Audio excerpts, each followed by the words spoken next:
so happy today! Kasi alam niyo bakit? Wait. December na sa Lunes.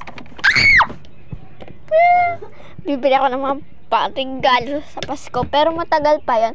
Ngayon na agad ako mag-iisip para wala nga po problemahin. Pero sa Pasko pa talaga ako bibili. Mismong Pasko para may money. Joke lang. Mag-ipon pa ako like that. Pambili. Simple lang naman yung regalo ko.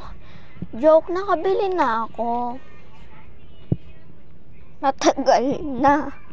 Wala kasi na-excite lang ako like that nung nagpunta ko ng bayan. Alam ko na madami akong regaluhan like si Jacob, si Mama, si Babu, si Kuya, si Papa. Madami.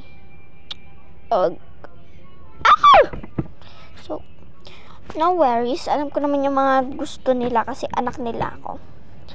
Tapos, madami ako iririgalo kay mamang mga ganito. Hindi ha. Akin na rin.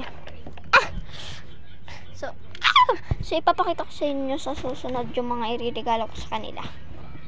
So, wait lang.